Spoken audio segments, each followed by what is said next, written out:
Welcome to AI Podcast. Today we're digging into a new paper from EMNLP 2025 called KG-RAG on making GUI agents smarter at navigating apps. Sounds like a mouthful. What's the core idea in plain English? In short, the authors show that if you give an app agent a good memory of where things are in the app, it stops wandering and gets tasks done more reliably. They turn messy app maps into a tidy knowledge base the agent can search in real time. When you say app maps, you mean those screen-to-screen diagrams that show which button goes where. Exactly. They're called UI transition graphs, or UTGs.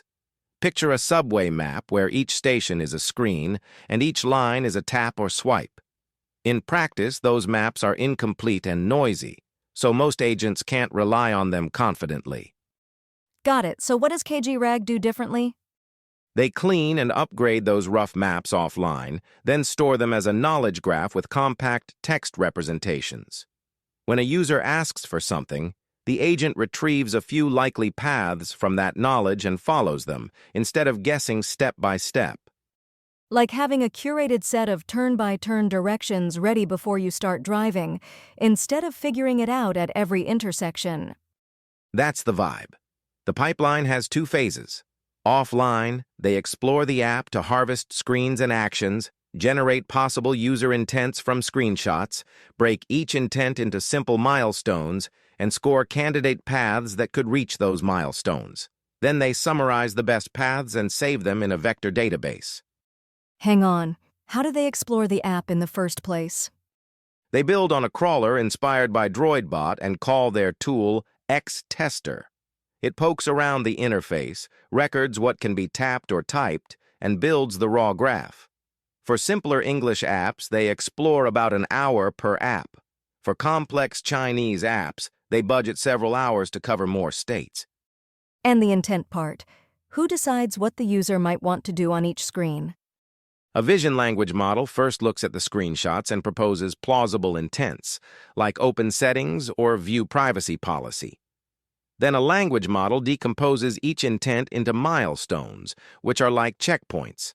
That structure helps them score candidate routes through the app and pick the ones most likely to succeed. Then, online, when I say find the privacy policy, the agent searches this knowledge base and grabs a route that already worked offline. Right. It is retrieval augmented generation, but the thing you retrieve is a path through the app. That reduces trial and error clicks. Who did this work? Led by Ziyi Guan with colleagues and senior author Nai Wang. The team spans Huawei's Hong Kong Research Center and the University of Hong Kong. Cool. How did they test whether this is better than the status quo? 3 benchmarks. First, an English set called Droid Task with everyday Android apps. Second, a new Chinese benchmark across 30 apps.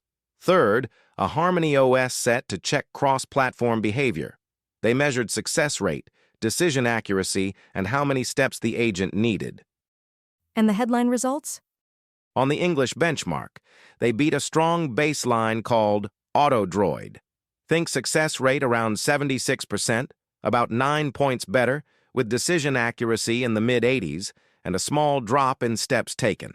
The point is, the agent gets to the goal more often, and with fewer wrong turns. Nice. Does it only work in their own agent, or can you plug it into others? They show it as a drop-in to 2 popular agents, Mobile Agent V2 and UI TARS. With KG-RAG added, both got noticeable bumps, and the step counts typically fell. It also carried over to Harmony OS with similar gains. What about outside mobile phones altogether, web or desktop apps? They tried that too by transferring the learned app knowledge. On a Weibo web task and a desktop music app, success rates jumped substantially without retraining. That suggests the approach is about navigational structure, not just one platform. Earlier you mentioned a long offline crawl. Is there a sweet spot for how much exploring you need? Yes. They run a cost study and find that accuracy tends to saturate around 4 hours of exploration for a complex app. Beyond that, you get diminishing returns, so teams can pick a budget and know roughly what performance to expect. Do they say which vision or language models worked best for building that knowledge base? They run ablations. Pairing a strong vision language model with a capable reasoning model gave the best constructed paths. They also tried different text embedding models for retrieval and picked the one that aligned best with app instructions while keeping steps low. This sounds like a very practical recipe. What are the catches? A few. First, the offline cost is real. Crawling each app for hours adds up if you maintain many apps. Second, the knowledge base is per app, so you need a plan to update it when the app's UI changes. Third, their largest benchmarks focus on Chinese apps and logged-out flows, so results could shift in heavily personalized or authenticated settings. Any notes on reproducibility? They set generation temperature to 0 to avoid run-to-run randomness and report detailed setups and ablations.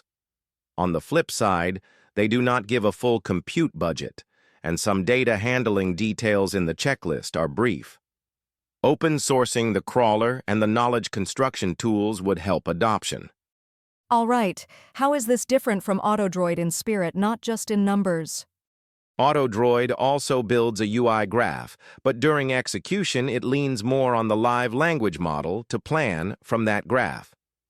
KGRAG pushes more work offline, turning the graph into a searchable memory of solved routes. Then online it retrieves and adapts, which is simpler and more reliable under pressure. So you could think of AutoDroid as the hiker who reads the trail map on the fly, and KGRAG as the hiker who pre-plans routes and carries cue sheets. Perfect analogy. The cue sheets make you faster when the weather turns. What about privacy and safety? You are crawling real apps after all. They keep it to logged-out interactions, anonymize the collected structures, and mask potentially sensitive fields on screen. It is designed to capture layout and navigation rather than personal content. If you were extending this line of work, where would you go next? I'd automate updates so the knowledge graph stays fresh as apps evolve, maybe with incremental diffs rather than full recrawls. I'd also explore cross-app knowledge, so common patterns like going to privacy settings transfer without rebuilding from scratch, and widen the scope to iOS and more English language apps, plus secure ways to handle authenticated flows.